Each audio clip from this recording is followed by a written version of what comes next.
السوء عما يجيب المضطر إذا دعاه ويكشف السوء.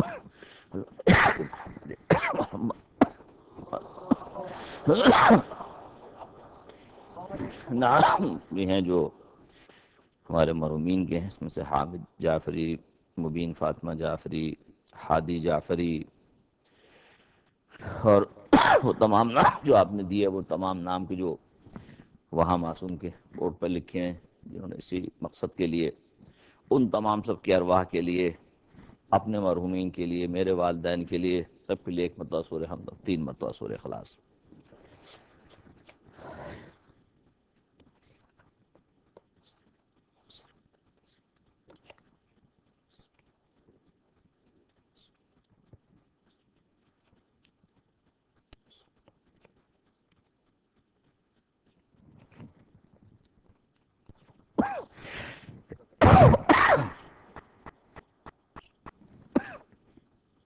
صلوات.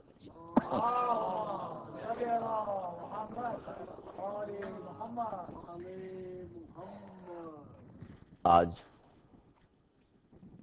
سلسلہ کلام کا آخری روز ہے، اور جو معروضات آپ کی خدمت میں عرض کی سایہ وافی ہدایہ کے ذیل میں، جہاں ذات واجب نے اس کا اعلان کیا کہ یہ وہ لوگ ہیں کہ اگر انہیں اقتدار دیا جائے، انہیں اقتدار ملے، سلطنت ملے، حکومت ملے، وسائل فراہم ہوں، تو یہ کیا کریں گے؟ اقاموا الصلاۃ، نماز کو قائم کریں گے، حتب الزکوٰۃ، زکوٰۃ کو ادا کریں گے، اس کا نظام قائم کریں گے، انتظام کریں گے، عمل بالمعروف کریں گے اور نہی عن المنکر کریں گے. یہ 4 بنیادی ڈیوٹیاں اور فرائض جو ہیں بالخصوص یہ پہچان ہوگی صاحبان ایمان کی، اور یہ آیت ظاہر ہے کہ قیامت تک کے لیے ہے. یعنی اس کا تعلق خالی اس وقت کے مسلمانوں سے نہیں کہ جو مکہ سے ہجرت کر کے مدینے آئے تھے لٹے پٹے، کہ جب اللہ نے انہیں قوت دی، بیٹھنے کا موقع دیا، تو انہوں نے نظام کو قائم کیا، بلکہ ہر زمانے میں جب بھی مسلمانوں کو، مومنین کو موقع ہوگا اجتماعی اعتبار سے بیٹھنے کا، قوت ہاتھ میں آئے گی، یہ 4 بنیادی واجبات ہیں ان کے. ان دوسرے معنی میں دین کا نفاذ اپنی زندگی میں اور اپنے معاشرے کے لیے، اور یہ قیامت تک یہ واجبات ہیں. یعنی جب بھی اقتدار ملے گا آپ کو، سلطنت ملے گی، قوت ملے گی، طاقت ملے گی، پہلی ذمہ داری ہے انفرادی وظائف سے ہٹ کر اجتماعی، یعنی اسلام کو نافذ کرنا زندگی میں. اس کا اعلان ہو رہا خالق کی طرف سے. تو پہلا ستون نماز، کہ جو فرد کی اصلاح ہے. دوسرا مخلوق سے رابطہ، یعنی مالی امداد لوگوں کی، اور پھر مسلسل امر بالمعروف کرتے رہنا، نہی عن المنکر، تاکہ پورے دین کی حفاظت کی جاتی رہے. خاص کر چکا ہوں اس سے بڑھ کر کوئی واجبات نہیں ہے، جتنے 2 اہم آخری، ان پر ہی پورا نظام قائم اسلام کا. چاہے آپ کا گھر ہو، سماج ہو، ملک ہو، حکومت ہو، ساری دنیا انہی 2 پر قائم ہے: نیکیوں کا حکم دینا، برائیوں سے روکنا. اسی پورا نظام قائم ہے. دیکھیے ظاہر آج آخری گفتگو عرض کروں کہ کسی بھی فعل کے نتیجے سے اندازہ لگایا جاتا ہے اس کے خیر و شر کے بارے میں. خود فعل، ایک مرتبہ خود فعل خیر ہوتا ہے، ہمیں معلوم ہے خیر ہے، ایک مرتبہ خود فعل شر ہوتا ہے، معلوم ہے تو شر ہے. مگر کبھی کبھی خیر بھی شر ہو سکتا ہے، کہ جب پتہ چلتا ہے اس کے نتیجے سے کہ شکلن تو خیر ہے مگر اس کا نتیجہ خیر ہے یا شر ہے. چونکہ اعمال صالحہ تو ہم کو پتہ اعمال خیر ہے، لیکن اگر اس کا نتیجہ خیر نہیں ہے تو پھر وہ خیر نہیں کہلائے گا. چاہے اس کی وجہ وہ نیت ہوتی ہے انسان کی کہ جس کی خاطر وہ کسی فعل کو انجام دیتا ہے. ایک آدمی بہت سے امور کرتا ہے جو خیر کے ہوتے ہیں اپنی زندگی میں. اس بات کو خیال رکھیے جو میں ابھی عرض کروں گا کہ عقیدے کو اگر عقل کی روشنی میں نہ پیش کیا جائے یعنی دلیل کے ساتھ تو وہ کمزور ہو جاتے ہیں. رسم و رواج وہ زیادہ دیر نہیں رہتے. اس کی وجہ یہ ہے کہ جو کلچر ہے جو چیزیں ہیں یہ تو دنیا میں ہر جگہ پائی جاتی ہیں. وہ کون سی قوم ہے وہ کون سا مذہب ہے جہاں پر رسومات نہیں ہوتی؟ کون سا مذہب ہے جہاں کچھ نہ کچھ پایا جاتا ہے؟ وہ خوش بھی ہوتے ہیں وہ غمگین بھی ہوتے ہیں کہیں نہ کہیں ہر چیز پائی جاتی ہے. لیکن مذہب اس سے بالا ہے. اسلام یہ نہیں کہتا کہ آپ چیزوں کو خالی رسومات تک رکھیں. نہیں، دین رسومات کا نام نہیں ہے. دین چاہتا ہے دلیل سے عقل سے. اور کبھی کبھی ہمیں غلط فہمی نظر بھی آتی. مثلا کوئی بیچارہ ادھر سے ادھر آ گیا مولانا شیعہ ہو گئی. اچھا کیسے ہو گئی؟ کہ ہم ماتم کر رہے. یہ آدمی کیا ماتم کرنے سے شیعہ ہو جاتا ہے؟ شیعت کسے کہتے ہیں؟ شیعت اس کا نام ہے. خوب اگر پابندی لگ جائے ماتم پر تو کیا وہ شیعہ نہیں رہے گا؟ اگر 4 پولیس والے آگے کھڑے ہو جائیں آپ کے دروازے پر خبردار کوئی مجلس نہیں کر سکتا تو کیا ہم شیعہ نہیں رہیں گے؟ ہم شیعہ رہیں گے. کیوں؟ شیعت عقیدے کا نام ہے جو دلیل سے قائم ہے. جو دلیل سے قائم ہے وہ ہمیں اگر اظہار کا موقع نہ ملے تب بھی رہیں گے شیعہ. تو شیعہ تو ولایت علی کا نام ہے.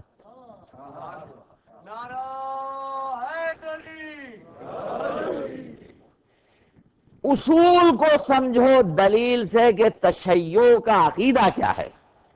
دلیل سے توحید کیا ہے، نبوت کیا ہے، قیامت کیا ہے، امامت کیا ہے، عدالت پروردگار کیا ہے، فروع کیا ہے، سب دلیل سے. اب کوئی ادھر سے ادھر اس کو پہلے عقیدہ پڑھاؤ دلیل سے سمجھاؤ کہ تشیع کہتے کسے ہیں، اس کی دلیلیں کیا ہیں قرآن و سنت میں. اس سے عقیدہ بنتا ہے، رسومات سے نہیں بنتا ہے.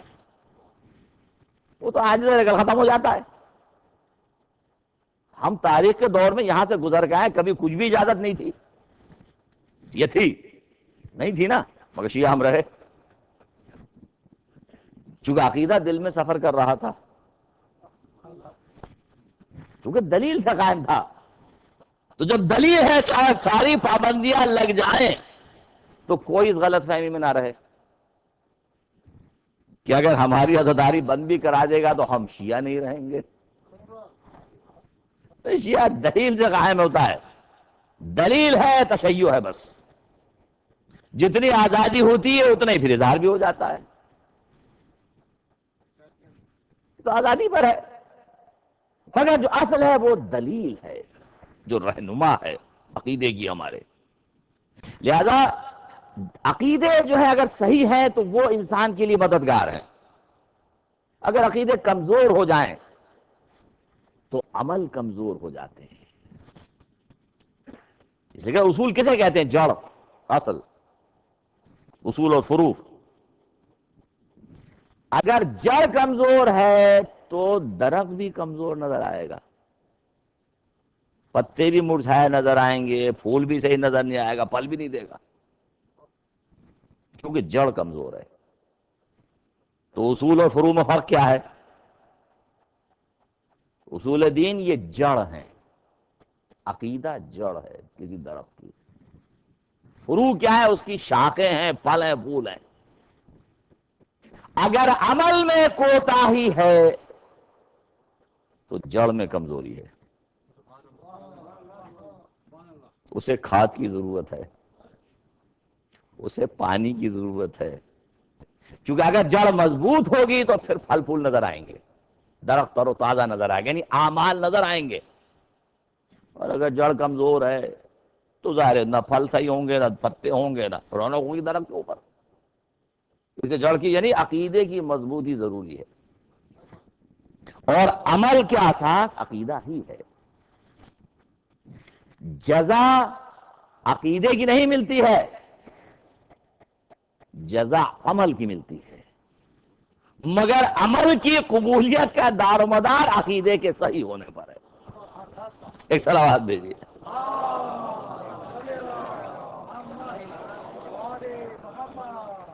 یہ جو ایام اذا ہے یہ ہمارا عقیدہ ہے.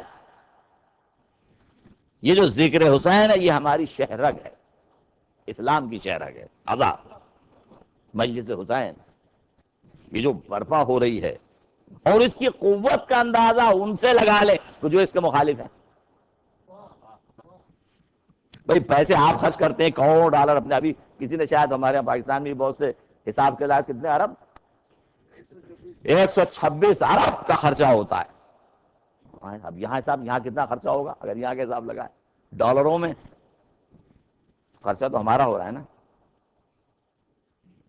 آپ ایک مجلس میں آتے ہیں کتنے گھنٹے صرف ہو جاتے ہیں آپ کے؟ 4-5 ہو ہی جاتے ہیں ایک ایک مجلس میں. تو وقت بھی ہمارا جا رہا ہے، روتے بھی ہم ہیں، ماتم بھی ہم ہی کرتے ہیں. انہیں کیا پریشانی ہے؟ ایسا ہمارا خرچ ہو رہا ہے، وقت ہمارا صرف ہو رہا ہے، انہیں کیا پریشانی؟ کہ اچھی باتیں کرتے رہو، نقصان ہی نہیں کا دو ہے. معلوم ہوتا نہیں وہ جانتے ہیں کہ یہ وقت ضائع نہیں ہو رہا. یہ جو اپنے گھنٹے صرف کر رہے ہیں ایک ایک مجلس میں 4-4 5-5، یہ جو اربوں روپے خرچ کر رہا ہے اور ڈالر خرچ کر رہا ہے، یہ بیکار خرچ نہیں کر رہا ہے. یہ ہر سال تجدید کرتے ہیں اپنے عقیدے کی. یہ جو مجالس ہیں یہ ایمان کو ان کے تازہ کرتی رہتی ہیں. یہ نیا خون گردش کرتا رہتا ہے، یہ انقلابات کے لیے آمادگی ہوتی رہتی ہے. ظلم کے خلاف لڑنے کا روز حوصلہ ہوتا رہتا ہے. یہ جو مظلوم کا ذکر کرتے ہیں اس کا مطلب ہی ہے ظالم سے نفرت، اور ظالم سے نفرت ہی آغاز ہوتا ہے کسی انقلاب کا. وہ سمجھتے ہیں نا، اس لیے کہتے ہیں یہ کیوں ہے، بند کر دیا جائے، جلوس ختم کر دیا جائے، مجلس سے روکی جائے. کیوں بھئی ہمارے نقصان تو ہو رہا، آپ کیا فکر ہے؟ مگر وہ جانتے نہیں نقصان ہمارا نہیں ہے، ہمارا فائدہ ہے، یعنی دین کا فائدہ ہے. تو اس اعضاء کی قدر کیجئے، ایام اعضاء کی. ایک جملہ آپ کو عطا کر کے جاؤں. مجلس ہدف نہیں ہے عزیزو، مجلس کا بھی ایک ہدف ہے. جن کے نزدیک صرف مجلس ہدف ہے ان کا نتیجہ صرف کھانا ہے مجلس کے بعد، تو ذاکر کا پیسہ لے کے جیب میں رکھ لینا، مقصد حل ہو گیا نا. نہیں عزیزو، یہ مجلس منزل نہیں ہے، یہ راستہ ہے. اس مجلس کا خود ایک ہدف ہے، اس لیے رکھی گئی ہے کہ جو اس مجلس میں آئے وہ حل من ناسیاں سننا کی صدا کو سنتا رہے. حسینیت زندہ باد، حسینیت زندہ باد، یزیدیت زندہ باد، یزیدیت زندہ باد. نعرہ حیدری. وہ جب یہاں سے اٹھے گا تو حرکت کو لے کے اٹھے گا، جمود کو نہیں. وہ جانتا ہے یہ ہدف یہ نہیں تھا خالی آن کے بیٹھنا میرا، بلکہ اس پیغام کو لے کے آگے بڑھنا ہے جو اس میں بیان کیا گیا ہے. اس لیے میں بیٹھتا ہوں، 4-4 گھنٹے صرف کرتا ہوں، پیسے خرچ کرتا ہوں اپنے ریوائو کرنے کے لیے. یہ روح ہے اس مجلس میں، وہ جو جان دیے اہل بیت نے، وہ جو سب کچھ نصاور کیا ہے، قیامت تک کے لیے زندگی ہے. وہ رزق بانٹ رہے ہیں.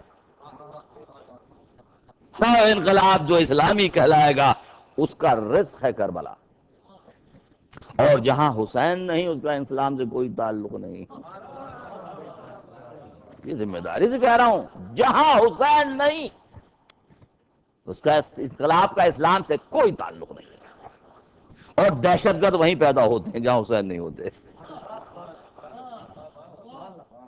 چونکہ حسین تو محبت سکھاتے ہیں، اہل بیت نے نفرتیں نہیں سکھائی ہیں، اہل بیت نے محبت سکھائی ہے، مکارم اخلاق عطا کیے ہیں، مکارم اخلاق۔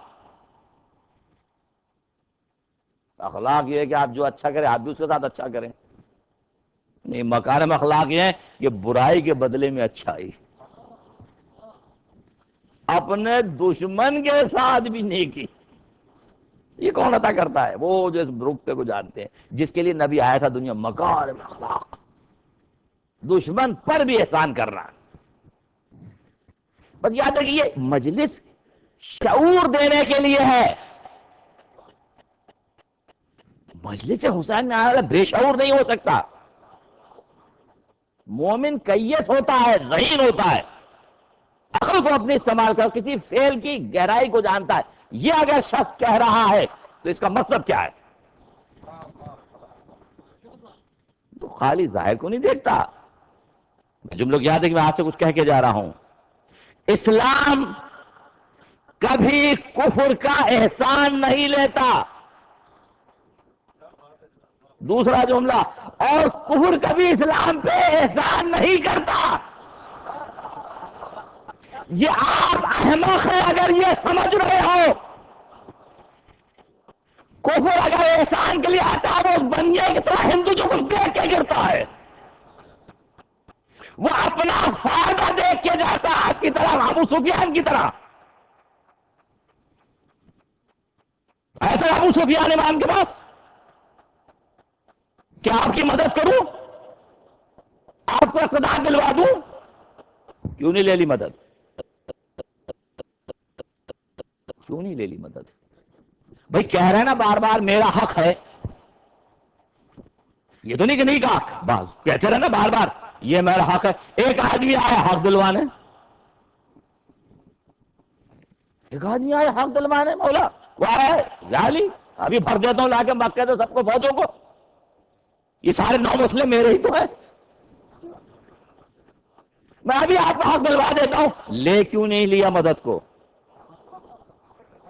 یہ شیعوں کو کچھ سمجھایا تھا، عقل کو استعمال کرو، جو دشمن اسلام ہے اگر تمہاری مدد کے لیے آئے وہ تمہاری جڑوں کو کاٹنا چاہتا ہے، مدد نہیں کرنا چاہتا۔ ایک سلامات بھیجیے۔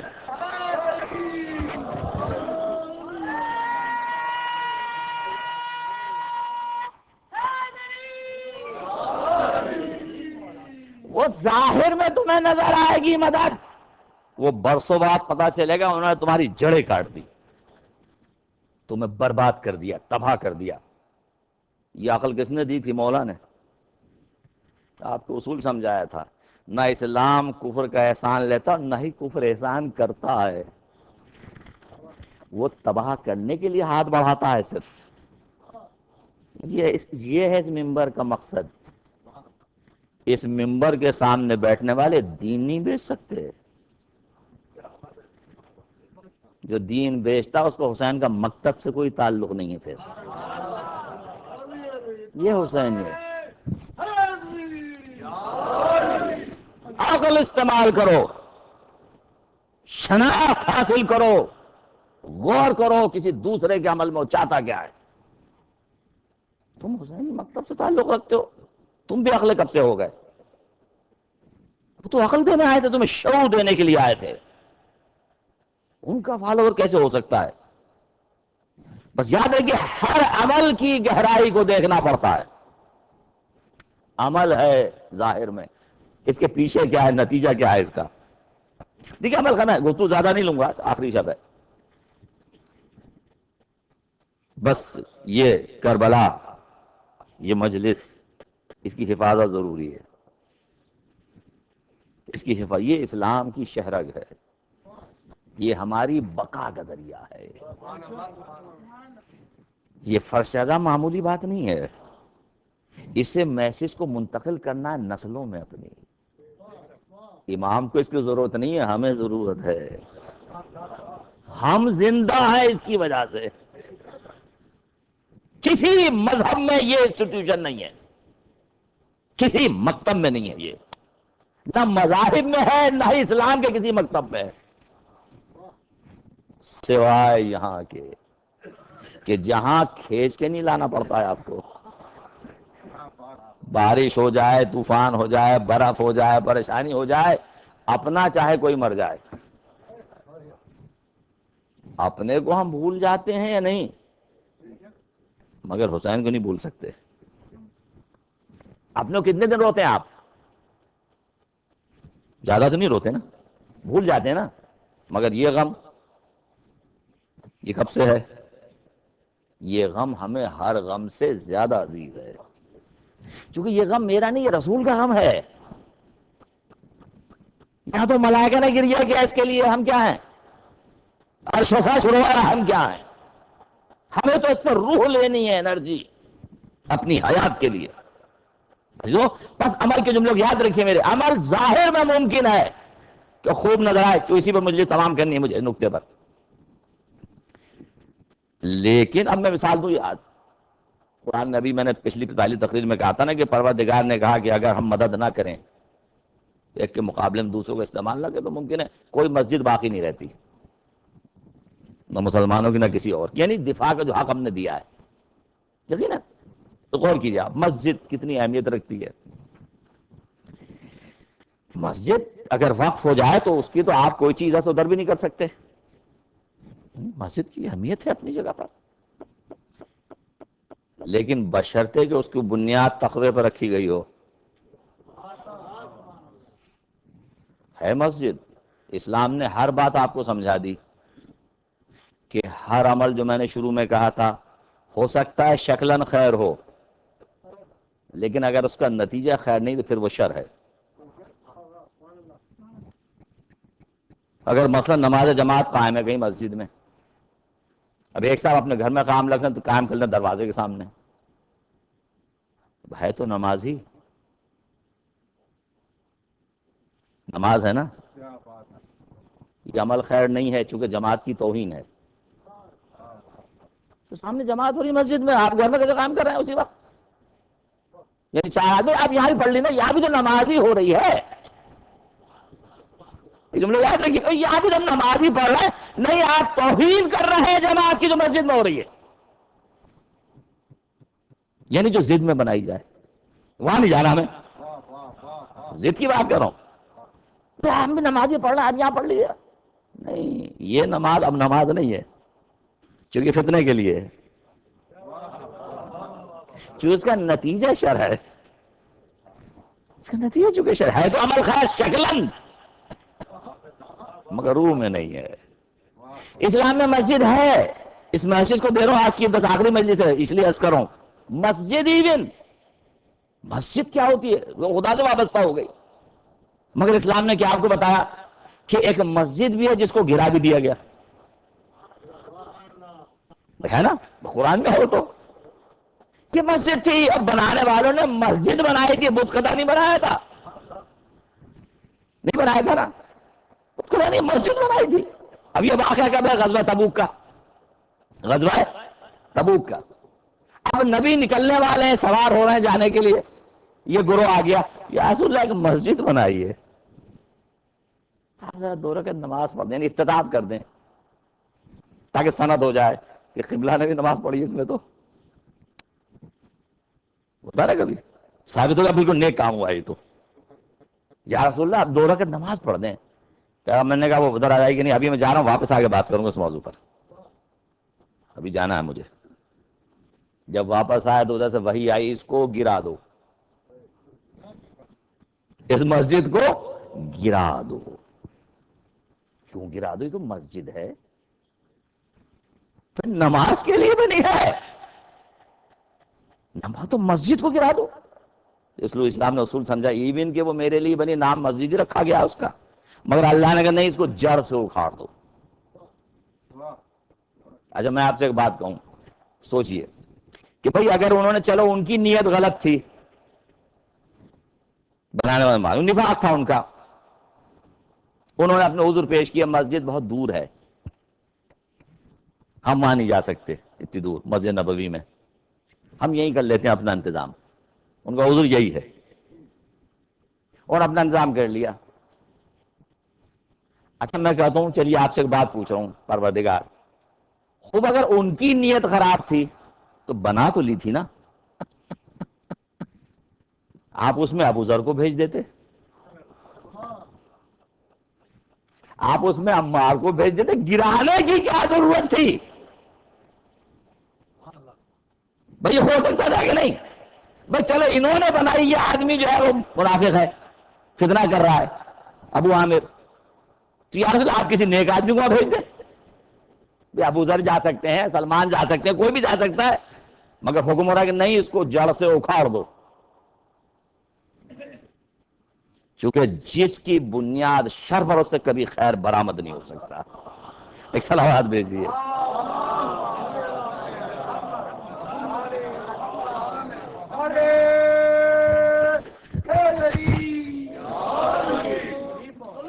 اسلام نے کچھ اصول دیے ہیں، وَالَّذِينَ اتَّخَذُوا مَسْجِدًا ضِرَارًا وَكُفْرًا وَتَفْرِيقًا بَيْنَ الْمُؤْمِنِينَ وَإِرْصَادًا لِمَنْ حَارَبَ اللَّهَ وَرَسُولَهُ مِنْ قَبْلُ، جو اصول دے رہا ہے قرآن سمجھا رہا ہے۔ یہ جنہوں نے مسجد بنائی ہے، کیوں بنائی ہے؟ نقصان پہنچانے کے لیے، کفر کی تقویت کے لیے، مومنین کو جدا کرنے کے لیے، جو لوگ خدا رسول سے جنگ کر رہے ہیں ان کے لیے ایک پناہ گاہ بنانے کے لیے۔ دیکھیے قرآن کیا کہنا چاہ رہا ہے۔ اب میں تھوڑی دیر سے آپ سے کہتا ہوں کہ آپ میں سے لفظ نفاق ہٹا دیں پہلے، اب اس بات کو بھول جائیں اس وقت کہ یہ منافقوں نے کیا۔ اب آپ صرف مسجد کی صفات پہ صرف غور کریں تاکہ وہ ہر زمانے کے لیے آیت بن جائے۔ اب چھوڑ دیں اسے کہ چونکہ منافق نہیں، منافق مسئلہ نہیں ہے، اب وہ ختم ہو گیا لفظ منافق۔ اب یہ کہ مسجد کی صفت کیا ہے، کس مسجد کو خیر کے لیے کہا جائے گا، کس کو شر کے لیے؟ اب صفات غور کرنا نا صرف۔ یہ مسجد میں کیا خرابی ہے؟ اس کا مقصد ہے ضرر پہنچانا، نقصان پہنچانا۔ اس کا مقصد ہے مومنین کو تفریق کر الگ الگ کرنا، جدا کرنا۔ اس کا مطلب ہے دشمن کے لیے پناہ گاہ بنانا کہ وہ اپنا مورچہ بنائے اس میں بیٹھ کے، جو اس اللہ سے جنگ کر رہا ہے، یعنی ایسی عبادت گاہ بنانا جس میں اسلام کے خلافی کام ہو، آپ کے عقائد کو فاسد کیا جائے وہاں بیٹھ کے، طاغوت کی ترویج کی جائے وہاں بیٹھ کر، تو کیا اسے مسجد کہا جائے گا؟ یہ تو یہ آیت سمجھا رہی ہے کہ جب مسجد بنے گی اس میں یہ صفات نہیں ہونی چاہیے۔ مسجد افتراق کا سبب نہ ہو، مسجد دشمن کے لیے سنگر نہ ہو، مورچہ نہ بنے، خدا رسول کے دشمن اس سے فائدہ نہ اٹھائیں، چونکہ وہ تو حالت جنگ میں ہے مسلمانوں سے۔ تو اگر مسجد بنے اور فائدہ کفار کا ہو تو پھر وہ اللہ کی مسجد نہیں ہوگی، وہ اللہ کی مسجد نہیں ہو سکتی۔ اللہ کی مسجد، اس میں اللہ کا فائدہ، اس کا رسول کا، مسلمانوں کا فائدہ ہے۔ یہ صفتیں بیان کی ہیں تاکہ انسان غور کرے، اور قرآن نے کہا کہ اس کے باوجود جب آپ ان سے پوچھیں گے وَلَحَلَفُنَّ إِنْ أَرَدْنَا إِلَّا الْحُسْنَى، وہ قسمیں کھائیں گے نہیں ہمارا مقصد تو نیک تھا، ہم تو نیک عمل کرنا چاہتے تھے، بھائی عبادت کے لیے بنا رہے تھے ہم تو۔ وَاللَّهُ يَشْهَدُ إِنَّهُمْ لَكَاذِبُونَ، اللہ گواہی دیتا ہے یہ جھوٹے ہیں۔ دیکھیے اللہ اس لیے کہہ سکتا ہے کہ مسئلہ تو نفاق کہہ رہا ہے، نفاق تو اندر ہوتا ہے نا، باہر نہیں ہوتا۔ تو دل پہ حکم اللہ تو لگا سکتا ہے نا، میں نہیں لگا سکتا، مگر خالق تو لگا سکتا ہے نا، کیونکہ خالق نیت کو جانتا ہے، ہم نہیں جانتے۔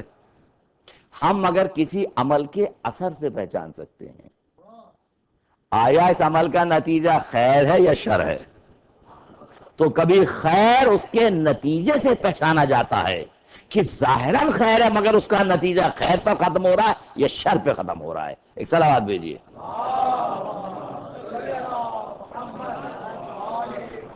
اب یہ تو مسجدوں کی صفات ہو گئیں، آپ کی ڈیوٹی کیا ہے جب وہ بن جائے؟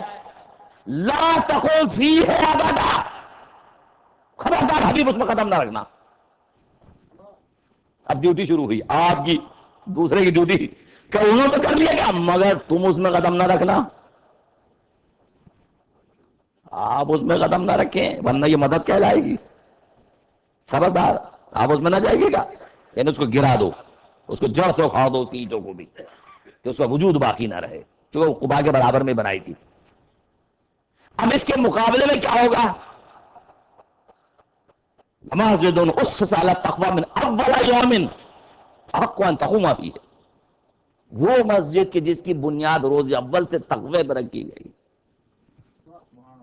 وہ سزاوار ہے کہ آپ اس میں جا کے نماز پڑھیں۔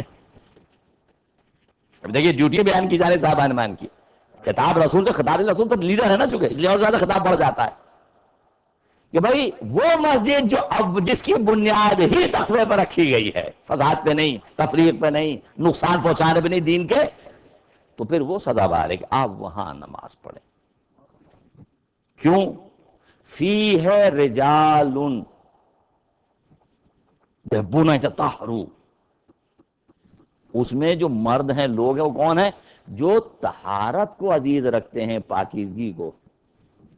اب یہ صفت مسجد آ رہی ہے، اس میں آنے والے، اب یہ صفت جانے والوں کی مسجد میں، یہ صفت وہ صفت مسجد کی ہو گئی، یہ صفت جانے والوں کی ہے۔ اس میں کیسے لوگ ہیں، کیوں جانا چاہیے اس مسجد میں؟ جو خود کو پاکیزہ رکھتے ہیں، خود کو پاکیزہ رکھتے ہیں، تو چونکہ وہ خود کو پاکیزہ رکھتے ہیں تو آپ کا ان کے ساتھ بیٹھنا ایک اچھا اثر ہوگا۔ اگر آپ ایسے لوگوں بیٹھیں گے جو خود پاکیزہ رہتے ہیں تو آپ کو بھی وہ درس ملے گا، پازیٹو اثر ہوگا آپ کے اوپر، تو آپ اس مسجد میں جا کے نماز پڑھو جس کی بنیاد تقوی پر رکھی گئی ہے، چونکہ وہ طہارت کو عزیز رکھتے ہیں۔ اللہ بھی دوست رکھتا ہے پاکیزہ لوگوں کو۔ احسان، یہ اس پہ غور کیجئے، قرآن نے جو اصول دیا اگر آپ ان پہ غور کریں بہت سے فساد ختم ہو جاتے ہیں، ہمارے عمل کی اصلاح ہو جاتی ہے۔ کیونکہ یہی میسج کو میں مکمل کر دوں، قرآن پھر آواز دے رہا، کسے حق ہے مسجدوں کو آباد کرنے کا؟ اب ہم سب کی باری ہے، یہ وہ باتیں ہیں جو قرآن سمجھانا چاہتا اور میں شاید جو آج بات ڈسکس کروں ممکن ہے ایک پہلے کبھی ڈسکس نہ ہوئی ہو۔ انما یامر مساجد اللہ، کسے حق ہے کہ اللہ کی مسجدوں کو آباد کرے؟ انما سے شروع ہوا، انما یامر مساجد اللہ، اس سے پہلے ذکر مشرکین کا ہے، ما کان للمشرکین ان یامروا مساجد اللہ، مشرکوں کا حق نہیں کہ خدا کی مسجدیں آباد کریں، مشرکوں کو حق نہیں، اگرچہ تعلق مسجد حرام سے ہے، کعبے سے، لیکن اب یہاں کعبہ نے استعمال کیا، جمع کا صیغہ استعمال کیا، خدا کی ساری مسجدوں کا قوانین ایک ہے۔ اب مسجد کی بات نہیں کہ حرام کی، ساری مسجدیں، ما کان للمشرکین ان یامروا مساجد اللہ، مشرکین کو حق نہیں ہے کہ وہ اللہ کی مسجدوں کو آباد کریں۔ کیوں؟ شاہدین علی انفسہم بالکفر، کیونکہ ان کے نفس خود شاہد ہے اپنے کفر کے اوپر، تو جب نفس کفر پہ شاہد ہے، ان کا کیا تعلق ہے مسجد سے؟ اولئک حبطت اعمالہم، کے اعمال باطل ہو گئے، ضائع ہو گئے کفر کی وجہ سے، تو ان کا اب کیا تعلق مسجد سے؟ یہ مسجد بنائیں، جو کعبہ آباد کریں، مسجد کو آباد کریں، ان کا کیا تعلق اس سے؟ چونکہ ایمان ہی نہیں ہے ان کا، تو جن کا ایمان نہیں ان کا مسجد سے بھی کوئی تعلق نہیں ہے۔ اب قرآن نے پھر حکم دیا، اچھا تو اگر مشرک کو حق نہیں پھر کسے ہے؟ انما یامر مساجد اللہ، صرف کس کا حق ہے کہ اللہ کی مسجدوں کو آباد کرے؟ من آمنا باللہ والیوم الآخر، جو ایمان لایا اللہ پر اور آخرت پر۔ غور کیجئے تاکہ ہمیں اپنی ذمہ داری کا احساس ہو۔ یہ جو ذکر کیا ہے اس کا مطلب ہے کہ ہم ذمہ داری محسوس کریں، اپنے آپ کو آئینہ دیکھیں کہ ہمیں اس میں پورا اترنا ہے۔ جو خدا بیان کر رہا ہے. صرف انہیں حق ہے. کس کو حق ہے؟ جو ایمان رکھتا ہے اللہ پر اور روز آخر پر. یہ دو پلر کے درمیان میں چونکہ پورا دین ہے. دو اس لیے ذکر کیا، اللہ پر ایمان اور آخرت پر ایمان. تو یہ جو اللہ کو مانتا، آخرت کو مانتا ہے، وہ پھر نبوت کو بھی مانتا ہے، امامت کو بھی مانتا ہے، عدالت کو مانتا ہے، وہ پورے دین کو مانتا ہے. اسے اصول دے دیا بس، اللہ پر ایمان اور آخرت پر ایمان. اب بات یہاں ختم نہیں ہوئی، چونکہ یہ تو عقیدے کی بات ہے نا. صرف یہ تو عقیدہ ہے نا. ابھی عرض کر چکا ہوں، عقیدہ تو اصول ہوتا ہے کہ دل میں ہوتا ہے، سینے میں نہیں. وہ اقام الصلاۃ وآت الزکاۃ. اب بات عمل کی شروع ہوئی. اسے حق ہے مسجد آباد کرے اللہ کی. ایمان جو رکھتا ہے آخرت پر، ایمان جو رکھتا ہے اللہ پر، جس نے نماز ادا کی، قائم کی، اور جس نے زکوٰۃ کو ادا کیا، یعنی وہ حقوق جو اس کے مال میں اللہ کے ہیں اسے ادا کرتا ہے. نماز چونکہ عبادت ہے، وہ بدل عبادت جو کمیونیکیشن اللہ کے ساتھ، وہ اس حق کو بھی بجا لاتا ہے. یعنی اس کا خالق سے رابطہ بھی، اس کا مخلوق سے رابطہ بھی ہے. کہ دوسرے لفظوں میں کہہ دوں، پریکٹسنگ مسلم ہے. بھائی اسی کو کہتے ہیں نا مسلمان باعمل. باعمل مسلمان. اسے حق ہے اللہ کی مسجدوں کو آباد کرے. یہ میں نہیں کہہ رہا، یہ تو قرآن کی آیت آپ کے سامنے پیش کر رہا ہوں. اس لیے میں نے کہا شاید وہ موضوع جو پہلے کبھی نہیں ڈسکس ہوا ہوگا. یہ حکم کس کا ہے؟ اللہ کا. اللہ کی مسجدیں کون آباد کرے؟ اچھا اگر یہاں آیت ختم ہو جاتی تو بہت سے رہ جاتے مسلمان جو سیدھے مسلمان ہیں. ہمارے بہت سے ہیں، ہمارے نماز بھی پڑھتے ہیں، زکوٰۃ خون بھی نکالتے ہیں، عقیدہ بھی اچھا ہے، بہت سے لوگ ہیں. لیکن یہ آخری جملے نے مشکل میں ڈال دیا انہیں کہ وَلَمْ يَخْشَىٰ إِلَّا اللَّهِ. اللہ کے علاوہ کسی سے نہیں ڈرا. یہ جو صفت آئی آخر میں، عقیدہ بھی رکھتا ہے پورا، واجبات انجام دیتا ہے، نماز بھی پڑھتا ہے، زکوٰۃ بھی دیتا ہے، مالی حقوق بھی ہے اس کے. نہیں فقط یہ نہیں ہے، خدا کے علاوہ کسی سے نہیں ڈرتا. تو جسے شوق ہے مسجد کو آباد کرنے کا یا مسجد چلانے کا، اگر اسے اللہ کے علاوہ طاغوت سے ڈر رہتا ہے، یہ نہ کہو وہ نہ کہو، جاب چلی جائے گی، کاروبار چلا جائے گا، پولیس آ جائے گی، گرین کارڈ خطرے میں، پاسپورٹ خطرے میں، اسے حق ہے کہ خدا کی مسجد آباد کرے. وَلَمْ يَخْشَ إِلَّا اللَّهِ. یہ پہلی صفت ہے اس کی، وہ ڈرتا نہیں سوائے اللہ کسی سے. یہ صفت نے مشکل میں ڈالا. بہت سے فارسہ ہوں گے بڑے نیک، خرچ بھی دیتے ہیں، زکوٰۃ بھی دیتے ہیں، نماز بھی پڑھتے ہیں، مگر آج کے یزید کی بات نہ کیجیے گا، کل والی بات کرتے رہیے گا. وہ جو مر گیا 14 سال پہلے، اس کے لیے ہم سب تیار ہیں کہنے کے لیے، برا بھلا لان مان سب ہو جائے گی. یہ آج والے کی بات نہیں کیجیے گا آپ، چونکہ اس کے سپاہی تو باہر کھڑے ہوئے ہیں. یہ تو مشکل میں ڈالتے ہیں، پابندی لگا دیں گے ہم افغان کے، ممکن ہے. یہ مجلس اعضا زندہ یزید سے لڑنے کا حوصلہ دیتی ہے. یزیدیت ختم نہیں ہوئی عزیزو. اگر حسینیت ہے تو مقابلے تو یزیدیت بھی باقی ہے. حسینیت زندہ باد، حسینیت زندہ باد، یزیدیت زندہ باد، یزیدیت زندہ باد. نعرہ حیدری. یہ جنگ قیامت تک رہے گی، حق و باطل کی قیامت تک یہ جنگ رہے گی. اور حسینیت کو ہمیشہ جنگ کرتے رہنا ہے اس طاغوت کے ساتھ، یزید وقت کے ساتھ. وَلَمْ يَخْشَ إِلَّا اللَّهِ. وہ کسی نہیں ڈرتا سوائے اللہ کے. یہی معنی وہ ڈرتا ہی نہیں، اسے پرواہ نہیں، اسے اللہ سے ڈرتا ہے. وہ تو اگر حق کا معاملہ کبھی خاموش نہیں رہے گا، چاہے کوئی بھی ہو، سپر پاور ہو یا منی پاور ہو. وہ تو حق کہنا ہے. اسے حق کہنا ہے، چونکہ زندگی صرف 4 روز کی ہے، زیادہ بڑی نہیں ہے. یا عزت سے مر جاؤ یا ذلت کا طوق گلے میں ڈال کے. مرنا تو ہے، یا عزت سے مرو یا ذلت سے مرو. بھائی مولانا کا حیات من الذلہ، تو حسینیت کو اس سے کیا تعلق ذلت سے؟ نہ ان کے ماننے والوں کے لیے. یہ کیسے ممکن ہے کہ وہ یہ بھول جائیں کہ ان کے بھائیوں کے ساتھ کیا ہو رہا ہے؟ وہ مسلمان نہیں ہے، دین سے خارج ہے. جو صبح اٹھے اس فکر، اس کو فکری نہ ہو کہ اس کے بھائیوں کے ساتھ کیا ہو رہا ہے.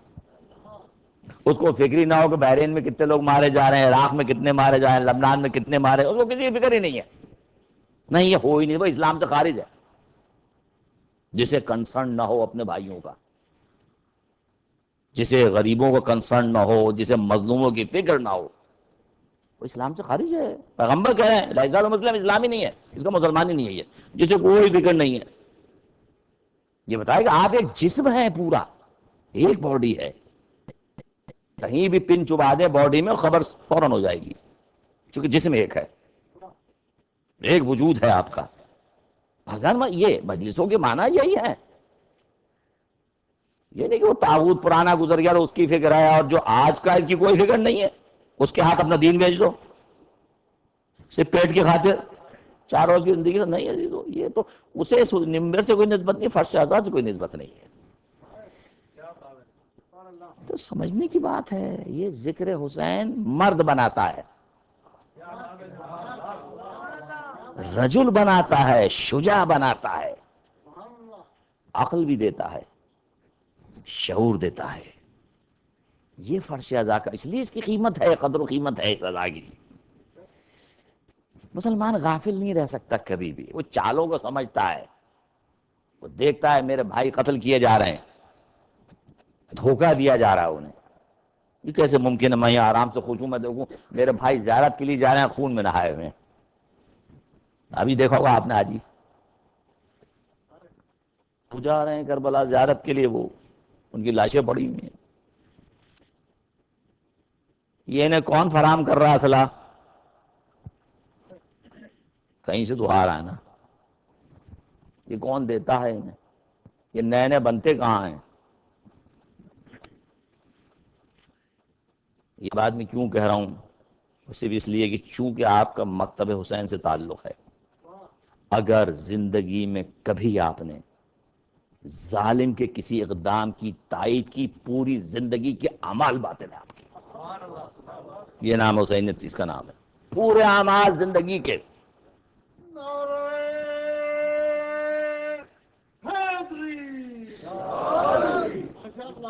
ان کا کوئی تعلق نہیں. یہ فرش ازا، یہاں صرف مظلوم کا ذکر ہوتا ہے. یہ اس کا ذکر ہے کہ جس کے بچوں کو رونے بھی نہیں دیا گیا. یتیم ہو گئے تو سر پہ شفقت سے ہاتھ رکھتے ہیں نا. یہاں تو بچوں کو تماچے مارے جا رہے تھے. میں اور آپ مرتے ہیں دنیا میں، ہم سب مرتے ہیں، مگر ہمیں یہ فکر تو نہیں ہوتی کہ میرے بعد گھر والوں کو تماچے مارے جائیں گے، گھر کو آگ لگا دی جائے گی، سر سے چادریں چھینی جائیں گی. میں اس مظلوم کا 40 آنکھ جو جا رہا تھا جب مقتل کی طرف، وہ مڑ مڑ کے خیموں کو دیکھ رہا تھا کہ میرے بعد کیا ہونے والا ہے. جانتے تھے میرے بعد خیموں کو آگ لگنے والی ہے، میرے بعد یتیم تماچے کھائیں گے، میرے بعد سروں سے چادریں چھین لی جائیں گی.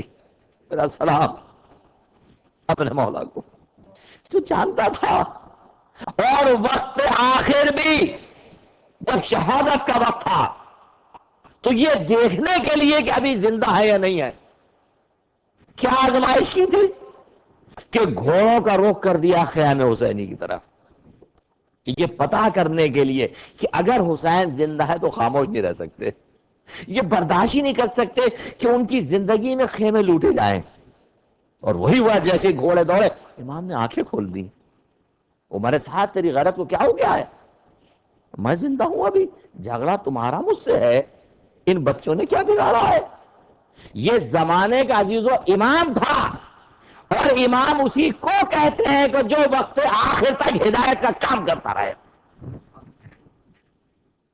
دنیا سے جا رہے ہیں، ایک سبق دے کے جا رہے ہیں کہ اگر تم ایماندار نہیں ہو، اگر تمہیں اسلام پر یقین نہیں، آخرت پر یقین نہیں ہے، کونو احرارا فی دنیا کم از کم آزاد مرد تو بنے اس دنیا کے. قتل مجھ سے لڑو بچوں نے کیا بگاڑا ہے؟ ایک اصول سمجھا کے جا رہے تھے. عزیزو یہ آسان بات تو نہیں تھی. اہل حرم یہ پورا کوفے سے لے کے شام تک تکلیف کس میں زیادہ تھی؟ ایک بات میں تھی، الشام الشام. دیکھیے راوی کیا کہتا ہے عزیزو، کتنی محبت اپنے باپ سے مولا کو ہے یا نہیں، مگر سر حسین قریب تھا بیویوں کے ناخوں سے، اور دیکھنے والے چونکہ سروں کو دیکھ رہے تھے تو نگاہ بیویوں پہ پڑ رہی تھی. ایسے میں ایک صحابی آگے آ گیا، فرزند رسول میں آپ کی کچھ خدمت کر سکتا ہوں مولا اس مشکل میں؟ کیا آپ آج قیدی بنا لیے گئے؟ مولا کیا فرماتے ہیں، اگر تمہارے پاس کچھ ہے تو یہ جو نیزہ اٹھائے ہوئے جس پہ میرے بابا کا سر ہے. دیکھ کتنی محبت اپنے باپ سے، مگر چونکہ یہ سر میری پھوپھیوں کے قریب آئے تو دیکھنے والے چونکہ بابا کے سر کو دیکھتے ہیں تو تماشا میری پھوپھیوں کا بھی کرتے ہیں. اس سے کہو سر کو لے کر آگے چلا جائے تاکہ نگاہ نہ پڑے ان کی. یہ کیسے ہے؟ کوئی سوچ سکتا ہے زینب کلثوم کو کہ فریاد کرے عمر اپنے ساتھ سے کچھ چاہے، مگر تاریخ کہتی ہے جب شام میں داخل ہو رہے تھے تو بی بی نے جا کے فریاد کی ہے، درخواست کی کس سے؟ عمر اپنے ذات سے، شمر سے. کس بات کی؟ کہ ہمیں اس در سے لے جایا جائے جس پہ ہجوم کم ہو، جہاں تماشائیوں کا مجمع نہ ہو. کیا اس نے سنا؟ نہیں، اس نے نہیں سنا عزیزو. بازار سجتے رہے، جب ہجوم سارا شہر جمع ہو گیا تب رسول کی بیٹیاں لے جائی گئیں. درد ہے نا. مولا نے یہی کہا تھا نا کہ ہمارے ساتھ تم نے انصاف نہیں کیا کہ میں اگر 40 سال تک رو رہا ہوں تو یعقوب کا دیکھ یوسف گیا تھا اور وہ بھی زندہ تھا، نظر سے سامنے نہیں تھا، فقط تو آنکھوں کی بینائی جاتی رہی. اور میں نے پورے گھر کو گزرتے ہوئے دیکھا تھا بنی ہاشم میرے سامنے. اس نے اگر کہا مگر یہ تو آپ کے لیے فخر کی بات ہے، یقیناً کہ بے شک، مگر بازار کوفہ اور شام یہ تو ہمارے فخر کی بات نہیں ہے. مگر اس دین کے لیے عزیزو تو یہ شام کا زندان کوئی معمولی بات تو نہیں تھی. بس عزیزو وہ بچی کہ جو باپ کو یاد کرتی رہی، آرزو فقط کرتی رہی رہائی کی، مگر اسے کبھی رہائی نہ ملی، وہ زندان ہی میں رہ گئی.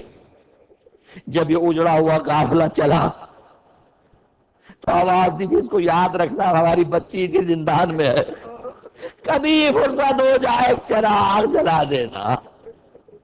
آئے کہاں کربلا میں آئے، رخصت ہوئے اپنے پیاروں سے. اب یہ پلٹ کے جا کہاں رہے تھے؟ اب مدینے جا رہے تھے. یہ جب نکلے تھے تو کیسے نکلے تھے؟ ان کی گودیں آباد تھیں، اس شان سے نکلے تھے. آج یہ جب پلٹ کے مدینے جا رہے ہیں تو ان کا حال کیا ہے؟ آواز دیتی ہیں شہزادی اے نانا کے مدینہ ہمیں قبول نہ کر، ہم جب گئے تھے ہماری گودیاں آباد تھیں، آج ہم واپس آئے ہمارے سر پہ سایہ نہیں، ہماری گودیں خالی ہو چکی ہیں. امام نے جا کے خیمے کو لگا دیا، مدینے کے باہر روک دیا، بشیر کو آواز دی جاؤ جا کر اعلان کرو ہمارے آنے کا. اب اس نے جا کر ایک آواز دی قتل الحسین میں کربلا. یہ آواز جیسے ہی بلند ہوئی ایک مرتبہ مدینے کے دروازے کھلنے لگے، بچے بوڑھے باہر نکلنے لگے کہ لوٹا ہوا قافلہ آ گیا. جیسے یہ خبر پہنچی ام البنین بھی باہر آئیں، خبر آئی ہے کاروان کے لٹنے کی. پوچھا حال قافلے میں کون آیا ہے؟ قافلے میں کوئی نہیں ہے عزیزو. بشیر کہتا میں نے دیکھا کہ بچہ کچلا جا رہا ہے مجمع میں نے پکڑ کے اس کا ہاتھ اٹھا کے لیا. اس نے کہا کہ میرے بابا بھی آیا ہے. کہ تمہارے بابا کا نام کا عباس؟ کہ نہیں بیٹا، تمہارے بابا بھیا ہے۔ مدینہ روتا تھا ام المؤمنین کی فریاد پر۔